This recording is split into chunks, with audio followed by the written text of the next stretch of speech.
Hello. एक बार फिर education knowledge में आपका स्वागत है। आज हम आपके लिए कक्षा 10वीं के विद्यार्थियों के लिए वन लाइनर क्वेश्चन को लेकर आए हैं। तो आप देख सकते हैं ये आपका अध्याय 7 है और पाठ का नाम है राष्ट्रीय अर्थव्यवस्था की जीवन रेखाएं। इस चैप्टर में से आप देखेंगे तो 7 अंक के प्रश्न परीक्षा में पूछे जाएंगे। तो ये आप देख सकते हैं भूगोल का चैप्टर है कक्षा 10 के विद्यार्थियों के लिए। इसके हम जो वन लाइनर के क्वेश्चन दिए हैं, प्रश्न दिए हैं, उनको हम आज हल करेंगे। तो आइए शुरू करते हैं। इसमें देखिए पहला प्रश्न है, इसमें आप देखेंगे बहुत महत्वपूर्ण चैप्टर है जी आपका। तो इसमें आप देखेंगे पहला क्वेश्चन है, जो व्यक्ति उत्पाद को परिवहन द्वारा उपभोक्ताओं तक पहुंचाते हैं वे व्यापारी कहलाते हैं। यानी व्यापारी किसे कहते हैं? जो उत्पाद को, आप देख सकते हैं उत्पाद को परिवहन द्वारा उपभोक्ताओं को, उपभोक्ता आप देख सकते हैं हम सभी उपभोक्ता हैं। यानी उपभोक्ता किसे कहते हैं? वस्तुओं का जो उपयोग करता है वो सभी उपभोक्ता हैं। तो हम रोजाना पता नहीं कितनी वस्तुओं का उपयोग करते हैं, तो हम सभी क्या हैं? उपभोक्ता हैं। दूसरा क्वेश्चन है, परिवहन के 3 साधन होते हैं। कौन सा? स्थल, जल और वायु परिवहन। ठीक है। एक और आप देख सकते हैं इसमें एक परिवहन और जोड़ लेते हैं, पाइपलाइन परिवहन। ठीक है। तो ये हमेशा पाइपलाइन क्या होता है? जो परिवहन, जैसे हम देखेंगे हजीरा विजयपुर जगदीशपुर पाइपलाइन है ना। हजीरा आप देखेंगे तो गुजरात में है, विजयपुर आप देखेंगे तो मध्य प्रदेश में है, और जगदीशपुर आप देखेंगे तो उत्तर प्रदेश में है। तो ये गैस पाइपलाइन है हमारी, जो बहुत इंपॉर्टेंट क्वेश्चन है। अगला क्वेश्चन है, भारत विश्व का दूसरा सर्वाधिक सड़क जाल वाला देश है। यानी कि विश्व में हमारा देश दूसरे नंबर पर है सड़कों के मामले में। ठीक है। अगला क्वेश्चन है, भारत में सड़क जाल लगभग 62.16 लाख किलोमीटर तक फैला है। यानी कि हमारा देश सड़कों के मामले में कौन से नंबर पर है? दूसरे नंबर पर आप देखेंगे। और हमारे देश में सड़कों का जाल कितनी लंबा फैला हुआ है? 62.16 लाख किलोमीटर तक फैला है। अगला क्वेश्चन है, सड़क परिवहन अन्य परिवहन साधनों को जोड़ने का कार्य करता है। यानी सड़क परिवहन है क्या? हमारा जो अन्य परिवहन के साधन हैं उनको जोड़ने का कार्य करता है। अगला क्वेश्चन है, उत्तर दक्षिण गलियारा। गलियारा क्या होते हैं? हमारे जो मार्ग होते हैं, राष्ट्रीय राजमार्ग। तो श्रीनगर को कन्याकुमारी से जोड़ता है। ठीक है। यानी उत्तर में आप देखेंगे श्रीनगर है, आप देखेंगे यहाँ पर उत्तर में क्या है? श्रीनगर। और दक्षिण में क्या है हमारा? कन्याकुमारी है। यानी कि कन्याकुमारी कहाँ पर है? आप देखेंगे तो ये आपका तमिलनाडु राज्य में है, और श्रीनगर हमारा उत्तर में स्थित है। ठीक है। अब इसके बाद नेक्स्ट क्वेश्चन लेते हैं अगला प्रश्न देखिए। अगला प्रश्न है आपका, जो हो गया था उत्तर दक्षिण गलियारा श्रीनगर को कन्याकुमारी से जोड़ता है। यानी कि श्रीनगर आप देखेंगे तो उत्तर में स्थित है भारत के, और दक्षिण में आप देखेंगे कन्याकुमारी यानी तमिलनाडु। अगला क्वेश्चन है, पूर्व पश्चिम गलियारा सिलचर कहाँ पर है? असम में। यानी ये पूर्व में स्थित है क्या? सिलचर यानी असम पूर्व में स्थित है, और पश्चिम में आप देखेंगे तो पोरबंदर है, गुजरात से जोड़ता है। यानी कि पूर्व पश्चिम गलियारा किसको जोड़ता है? असम को पोरबंदर से जोड़ता है। ठीक है। अगला क्वेश्चन है, स्वर्णिम चतुर्भुज महाराजमार्ग का उद्देश्य भारत के मेगा सिटी के मध्य की दूरी कम करना है। ठीक है। यानी कि स्वर्णिम चतुर्भुज है जो महाराजमार्ग है, उसका उद्देश्य क्या है? भारत के मेगा सिटी के मध्य की दूरी कम करना है ना। अगला क्वेश्चन है, स्वर्णिम चतुर्भुज महाराजमार्ग भारत के राष्ट्रीय राजमार्ग प्राधिकरण के अधिकार क्षेत्र में आता है। यानी स्वर्णिम चतुर्भुज आप देखेंगे राष्ट्रीय राजमार्ग प्राधिकरण के अधिकार क्षेत्र में आता है। अगला क्वेश्चन है, NHAI का पूर्ण रूप है भारत का राष्ट्रीय राजमार्ग प्राधिकरण। ठीक है। अगला क्वेश्चन है, राष्ट्रीय राजमार्ग देश के दूरस्थ भागों को जोड़ते हैं। ये क्वेश्चन आ जाता है कभी कभी कि राष्ट्रीय राजमार्ग किसे कहते हैं। तो राष्ट्रीय राजमार्ग क्या करते हैं, देश के दूरस्थ भागों को जोड़ते हैं और ये प्राथमिक सड़क तंत्र है। और इनका निर्माण आप देखेंगे, इनका निर्माण व रखरखाव CPWD के द्वारा किया जाता है। तो एक परिभाषा पूछ लेते हैं कभी कभी, राष्ट्रीय राजमार्ग किसे कहते हैं। तो राष्ट्रीय राजमार्ग देश के दूरस्थ भागों को जोड़ते हैं और ये प्राथमिक सड़क तंत्र हैं और जिनका निर्माण व रखरखाव CPWD के द्वारा किया जाता है। तो इसमें बहुत इंपॉर्टेंट क्वेश्चन है ये वाला, राष्ट्रीय राजमार्ग वाला।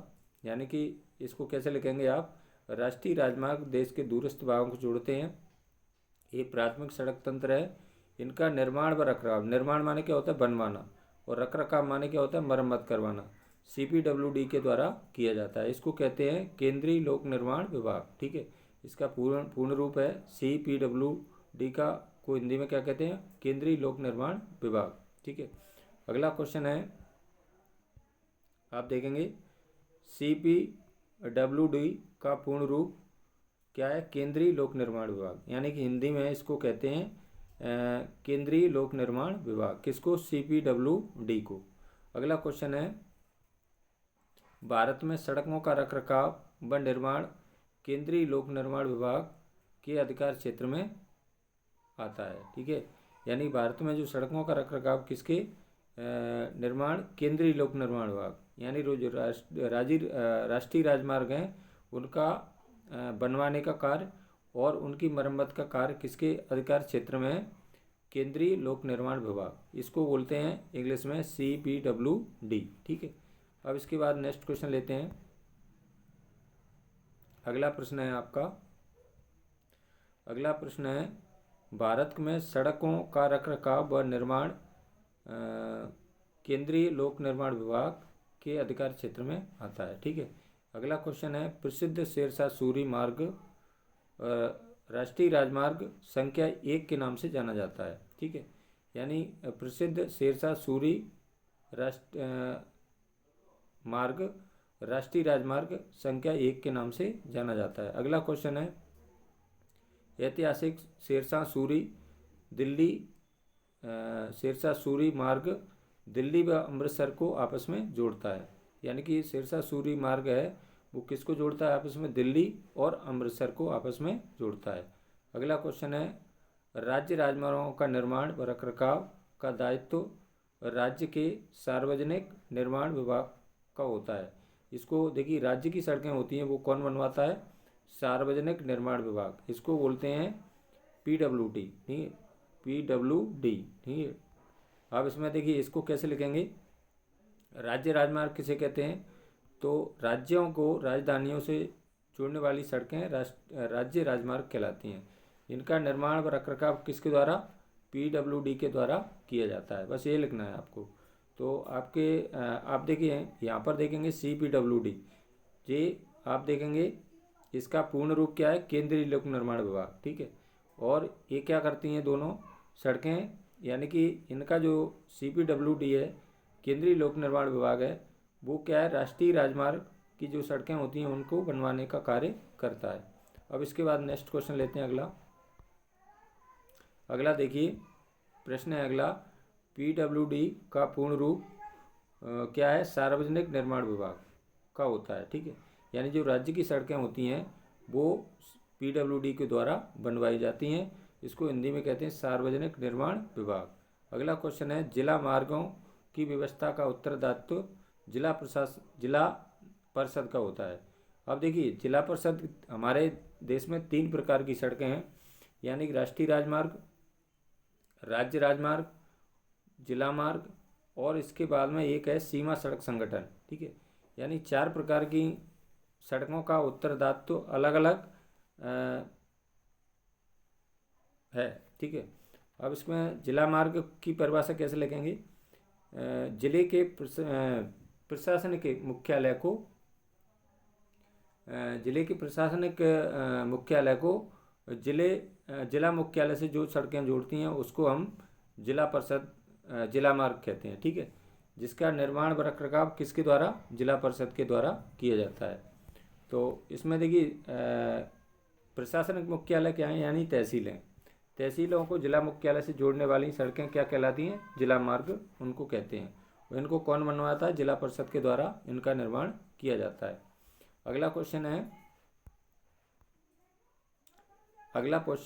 अगला देखिए, इसमें भारत देश के प्रत्येक गांव को प्रमुख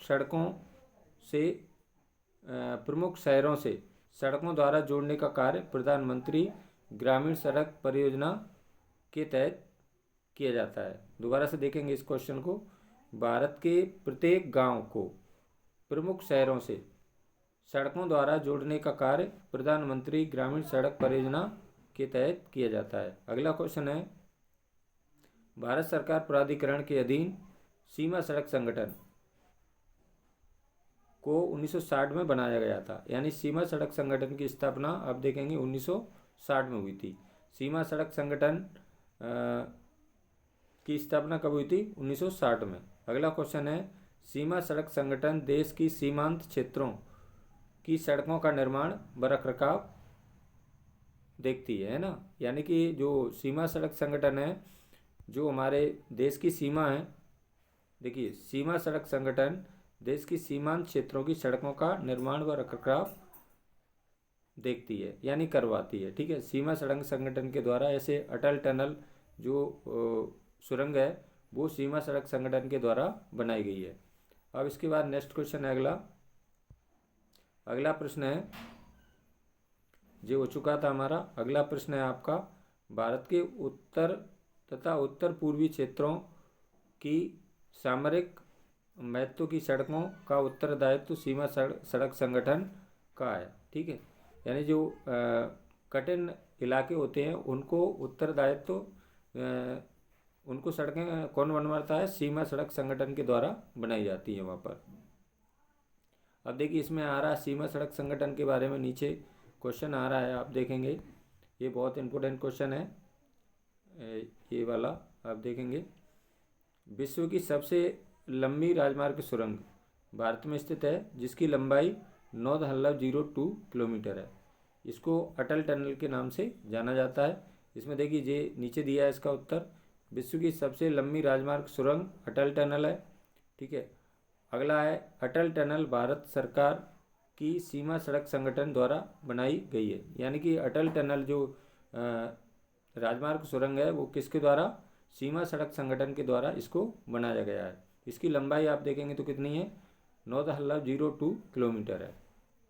अगला क्वेश्चन है, अटल टनल पूरे साल मनाली को लाहौल स्पीति घाटी से जोड़ती है। ठीक है, अगला क्वेश्चन है, भारत की अटल टनल हिमालय की पीर पंजाल पर्वत माला में स्थित है। यानी ये हिमाचल प्रदेश में स्थित है, हिमालय में स्थित है, और हिमाचल प्रदेश में ये पीर पंजाल पर्वतमाला है, यानी कि हिमालय पर्वत पर, और इसको इसमें ये अटल टनल सुरंग परियोजना बनाई गई है। अगला क्वेश्चन है, भारत की अटल टनल समुद्र तट से 8000 मीटर की ऊंचाई पर बनी है।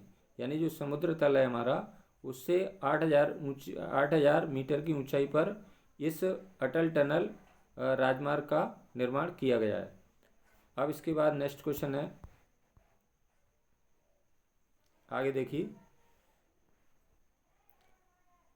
भारत देश की पहली रेलगाड़ी, अब देखेंगे भारत देश में पहली रेलगाड़ी 1853 में चलाई गई थी। यानी कि 16 अप्रैल, आप देखेंगे 16 अप्रैल 1853 को भारत में पहली रेलगाड़ी चलाई गई थी, है ना। भारत में पहली रेलगाड़ी कब चली थी, 16 अप्रैल 1853 में चलाई गई थी। और आगे देखेंगे, भारत देश की पहली रेलगाड़ी मुंबई और थाने के मध्य चलाई गई थी। और ये आप देखेंगे पहले जब हमारे देश में रेलगाड़ी चली थी तो उसमें मुंबई और थाने के मध्य इसको चलाया गया था। अगला क्वेश्चन है, भारत देश की पहली रेलगाड़ी 34 किलोमीटर की दूरी तय की। यानी जब प्रारंभ में चली थी रेलगाड़ी तो उसने केवल 34 किलोमीटर की दूरी तय की थी। अगला क्वेश्चन है बहुत इंपॉर्टेंट, भारतीय रेल परिवहन को 16 रेल प्रखंडों में बांटा गया है। ये बहुत इंपॉर्टेंट क्वेश्चन है, कई बार परीक्षा में पूछा जाता है ये। भारतीय रेल परिवहन को 16 रेल प्रखंडों में बांटा गया है। अगला क्वेश्चन है, भारत देश में पाइपलाइन परिवहन के 3 प्रमुख जाल हैं। ठीक है, कौन कौन से जाल हैं? यानी कि भारत देश में पाइपलाइन परिवहन के 3 प्रमुख जाल हैं। तो कौन कौन से जाल हैं? भारत की पहली कौन सी? हजीरा विजयपुर जगदीशपुर, HVJ पाइपलाइन है। ठीक है, ये गैस पाइपलाइन है। इसकी लंबाई कितनी है? 1700 किलोमीटर लंबी है जी। और हजीरा आप देखेंगे, हजीरा कहाँ पर है? गुजरात में है, विजयपुर मध्य प्रदेश में, और जगदीशपुर उत्तर प्रदेश में है। ठीक है, तो ये HVJ पाइपलाइन है। कई बार ये उसमें नक्शे में बढ़ने के लिए पूछा जाता है। तो हजीरा आप देखेंगे, हजीरा कहाँ पर है? हजीरा आप देखेंगे यहाँ पर, हजीरा गुजरात में, विजयपुर मध्य प्रदेश में, जगदीशपुर उत्तर प्रदेश में। तो HVJ पाइपलाइन है, गैस पाइपलाइन है जी। इसकी लंबाई कितनी है? 1700 किलोमीटर लंबी है जी, और ये गुजरात से गई है। अगला क्वेश्चन है, भारत की समुद्र तट रेखा, यानी कि भारत की जो समुद्र तट रेखा है वो कितनी है लंबाई? 7516.6 किलोमीटर लंबी है। यानी समुद्री तट रेखा भारत की कितनी लंबी है? 7516.6 किलोमीटर। अगला क्वेश्चन है, स्वतंत्रता प्राप्ति के बाद कच्छ में कांडला, कच्छ आप देखेंगे, कच्छ गुजरात में स्थित है। कच्छ में कांडला पहले पत्तन के रूप में विकसित किया गया था। पत्तन क्या होते हैं? जहाँ पर जहाज़ों से सामान को लादा जाता है और उतारा जाता है। यानी जहाज़ों से क्या किया जाता है? विदेशी व्यापार किया जाता है। तो हमारा देश जो आज़ाद हुआ था, उसको सबसे पहले कच्छ में कांडला पत्तन पहले पत्तन के रूप में विकसित किया गया। विकसित करना माने क्या होता है? बनाया गया। ठीक है, अगला क्वेश्चन है, ये बहुत इंपॉर्टेंट क्वेश्चन है, भारत का 95% विदेशी व्यापार प्रमुख समुद्री पत्तनों से होता है। यानी कि जो भारत का विदेशी व्यापार है वो लगभग 95% किस मार्ग से होता है? समुद्री मार्ग से होता है, यानी पत्तनों के से होता है, यानी जहाज़ों से होता है। और जल परिवहन सबसे सस्ता क्या है? परिवहन का साधन है। अगला क्वेश्चन है, भारत का प्रमुख पहला पत्तन कांडला है। कांडला कहाँ पर बनाया गया था? कच्छ में। ठीक है, और ये सबसे स्वतंत्रता के बाद में पहले पत्तन के रूप में इसको विकसित किया गया था। कौन सा? कांडला पत्तन। जो कांडला पत्तन है जो गुजरात में स्थित है। ठीक है, गुजरात के तट पर स्थित है, यानी कि कच्छ। कच्छ क्या है? जिला का नाम है, गुजरात का एक जिला है, उसका नाम है। अगला देखिए, आगे है आपका, देखिए एक क्वेश्चन ये वाला बहुत इंपॉर्टेंट है। भारत का 95% विदेशी व्यापार समुद्री पत्तन से होता है। दूसरा अगला क्वेश्चन है इसमें, भारत का प्रमुख पहला पत्तन कौन सा है? कांडला, जो गुजरात के तट पर स्थित है। अगला क्वेश्चन है, भारत के कांडला पत्तन को दीनदयाल पत्तन के नाम से जाना जाता है। यानी जो कांडला पत्तन है गुजरात के तट पर स्थित है, इसको सबसे पहले जो विकसित किया गया यानी बनाया गया था, वो इसको दीनदयाल पत्तन के नाम से जाना जाता है। अगला क्वेश्चन है, भारत का कांडला पत्तन एक ज्वारी पत्तन है। ज्वारी पत्तन क्या होता है? यहाँ ज्वार आता रहता है। ठीक है, तो उसको बोलते हैं ज्वारी पत्तन। अगला क्वेश्चन है, भारत मुंबई बृहत्तम पत्तन है। मुंबई कौन सा पत्तन है? बृहत्तम पत्तन। अगला क्वेश्चन है, भारत के मुंबई पत्तन के अधिकांश परिवहन को कम करने के लिए जवाहरलाल नेहरू पत्तन विकसित किया गया था। विकसित करना माने क्या होता है?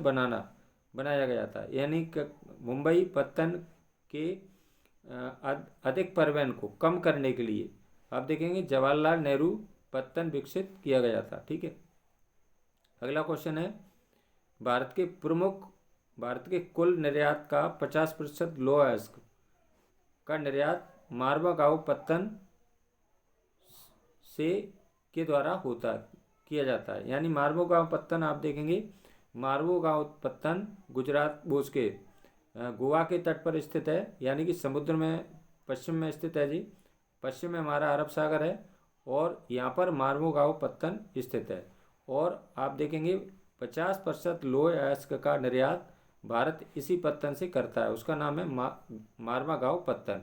ये गोवा के तट पर स्थित है। ठीक है, अब इसके बाद नेक्स्ट क्वेश्चन है आपका, न्यू मैंगलोर पत्तन कुद्रेमुख कर्नाटक में स्थित है। यानी कर्नाटक भी हमारा जो न्यू मैंगलोर पत्तन कुद्रेमुख कर्नाटक में स्थित है। ये भी हमारा जो भारत का पश्चिमी तट है यानी कि अरब सागर से लगा हुआ है जी। तो यहाँ पर ये कुद्रेमुख न्यू मैंगलोर पत्तन स्थित है और कुद्रेमुख कर्नाटक में स्थित है जी, कर्नाटक राज्य में स्थित है। अब इसके बाद में अगला क्वेश्चन है आपका, भारत का कोशी पत्तन सुदूर दक्षिण पश्चिम में स्थित है। ये कौन से दक्षिण पश्चिम में स्थित है? कौन सा पत्तन? कोची पत्तन। अगला क्वेश्चन है, कोची पत्तन एक प्राकृतिक पोताश्रय है। नेक्स्ट क्वेश्चन है, चेन्नई भारत देश का प्राचीनतम कृत्रिम पत्तन है। यानी कृत्रिम माने क्या होता है? मानव के द्वारा इनका निर्माण किया जाता है। अगला क्वेश्चन है, विशाखापट्टनम पत्तन स्थल से गिरा है। स्थल माने क्या होता है? जमीन। गहरा तथा सुरक्षित पत्तन है। और जो विशाखापट्टनम पत्तन आप देखेंगे जी आंध्र प्रदेश यानी पूर्वी तट पर स्थित है, पूर्वी घाट पर स्थित है, यानी आंध्र प्रदेश के तट पर स्थित है। अगला क्वेश्चन है, भारत का पारादीप पत्तन उड़ीसा राज्य में स्थित है। आप देखेंगे विशाखापट्टनम पत्तन आंध्र प्रदेश में स्थित हो जाएगा, ठीक है, यानी कि भारत के पूर्वी तट पर स्थित है विशाखापट्टनम, और पारादीप पत्तन उड़ीसा राज्य में स्थित है, ये भी पूर्वी तट पर स्थित है। अगला क्वेश्चन है, कोलकाता एक अंतःस्थलीय नदी पत्तन है। यानी कोलकाता भी पूर्वी तट पर स्थित है और ये कैसा पत्तन है? नदी पत्तन स्थित है। अगला क्वेश्चन है, कोलकाता एक ज्वारी पत्तन होने के कारण इसे नियमित रूप से साफ करना पड़ता है, ठीक है। अगला क्वेश्चन है, बहुत इंपोर्टेंट है, 1953 में वायु परिवहन का राष्ट्रीयकरण किया गया था। यानी वायु परिवहन का राष्ट्रीयकरण कब किया गया था? 1953 में। अब इसके बाद नेक्स्ट क्वेश्चन है, अगला प्रश्न देखिए, एयर इंडिया घरेलू और अंतर्राष्ट्रीय वायु सेवाएं प्रदान करती है। यानी एयर इंडिया घरेलू माने क्या होता है? हमारे देश में ही उड़ना, और अंतर्राष्ट्रीय सेवाएं क्या होती हैं? जब हमारे देश से उड़ान किसी अन्य दूसरे देश में भरी जाती है तो उसको कहते हैं अंतर्राष्ट्रीय वायु सेवाएं। यानी हमारे देश में एयर इंडिया घरेलू माने क्या होता है? जैसे हमें दिल्ली से मुंबई जाना है, ठीक है, तो कौन सी क्या हो जाएगा? घरेलू हो जाएगा। और हमें दिल्ली से अमेरिका जाना है तो कौन सा हो जाएगा? अंतर्राष्ट्रीय वायु सेवाएं। तो एयर इंडिया घरेलू और अंतर्राष्ट्रीय वायु सेवाएं प्रदान करती है, ठीक है। अगला प्रश्न है, पवन हंस दूरगामी क्षेत्रों में हेलीकॉप्टर सेवाएं उपलब्ध करवाता है। यानी पवन हंस क्या है? जो दूरगामी क्षेत्र हैं, जो उबड़ खाबड़ वाले इलाके हैं, उसमें क्या है? हेलीकॉप्टर एक सेवा है, उसका नाम है पवन हंस। अगला क्वेश्चन है, दूरदर्शन रेडियो समाचार पत्र आदि देश के प्रमुख संचार साधन है। संचार साधन क्या होते हैं? जिससे हमें खबरें मिलती हैं। अगला क्वेश्चन है आपका, अगला प्रश्न देखिए, विश्व का बृहत्तम डाक संचार भारत में है। यानी विश्व का बृहत्तम डाक संचार भारत में है। डाक से क्या होता है? हमें कईयों पत्र हमारे डाक के माध्यम से भी आते हैं। अगला क्वेश्चन है, डिजिटल भारत सूचना प्रौद्योगिकी को समझने का एक विशाल कार्यक्रम है। अगला क्वेश्चन है, दूर संचार तंत्र भारत एशिया महाद्वीप में अग्रणी है। यानी दूर संचार तंत्र भारत एशिया महाद्वीप में अग्रणी है। अगला क्वेश्चन है, भारत में समाचार पत्र लगभग 100 भाषाओं में प्रकाशित किए जाते हैं। जो हमारे देश में समाचार पत्र हैं यानी अखबार है, न्यूज़पेपर है, वो लगभग 100 भाषाओं में प्रकाशित किए जाते हैं। अगला क्वेश्चन है, भारत विश्व में सर्वाधिक चलचित्रों का उत्पादक भी है। अगला क्वेश्चन है, बाजार एक ऐसी जगह है जहाँ वस्तुओं का विनिमय होता है। बाजार से हम कई वस्तुएं क्या करते हैं? खरीदते हैं और बेचते हैं, ठीक है। तो बाजार में ऐसी जगह है जहाँ वस्तुओं का क्या होता है? विनिमय होता है। अगला क्वेश्चन है, दो देशों के मध्य व्यापार को क्या कहते हैं? अंतर्राष्ट्रीय व्यापार कहते हैं। जब हम अपने देश से किसी दूसरे देश से व्यापार करते हैं तो वो क्या कहलाता है? अंतर्राष्ट्रीय व्यापार उसको कहा जाता है। अब इसके बाद अगला क्वेश्चन है आपका,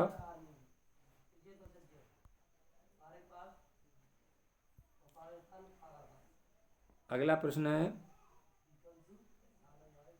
दो देशों के मध्य व्यापार को क्या कहते हैं? अंतर्राष्ट्रीय व्यापार कहलाता है। अगला क्वेश्चन है, अंतर्राष्ट्रीय व्यापार प्रगति किसी राष्ट्र की आर्थिक बैरोमीटर कहलाती है। अगला क्वेश्चन है, कोलकाता पत्तन पर बढ़ते व्यापार के दबाव को कम करने के लिए हल्दिया पत्तन विकसित किया गया था। विकसित करना माने क्या होता है? बनाया गया था। अगला क्वेश्चन है, हल्दिया तथा इलाहाबाद के मध्य गंगा जलमार्ग कितनी लंबाई इसकी? 1620 किलोमीटर लंबा है। यानी हल्दिया तथा इलाहाबाद के मध्य, मध्य माने क्या होता है? बीच में। हल्दिया से इलाहाबाद तक के मध्य कौन सा? गंगा जलमार्ग है। इसकी लंबाई कितनी है? 1620 किलोमीटर है। अगला क्वेश्चन है, नौगम्य जलमार्ग संख्या 1 हल्दिया को इलाहाबाद से जोड़ती है। अगला क्वेश्चन है, भारतीय व विदेशी सभी फिल्मों को प्रमाणित करने का अधिकार केंद्रीय फिल्म प्रमाणन बोर्ड का है। ठीक है, तो ये थे आपके इस चैप्टर के वस्तुनिष्ठ प्रश्न। मुझे आशा है यह वीडियो आपको ज़रूर लाभ पहुंचाएगी। यदि आपको यह वीडियो अच्छी लगी है तो लाइक करें, अपने मित्रों के साथ शेयर करें, और यदि आप मेरे चैनल को पहली बार देख रहे हैं तो प्लीज़ चैनल को सब्सक्राइब जरूर करें। धन्यवाद।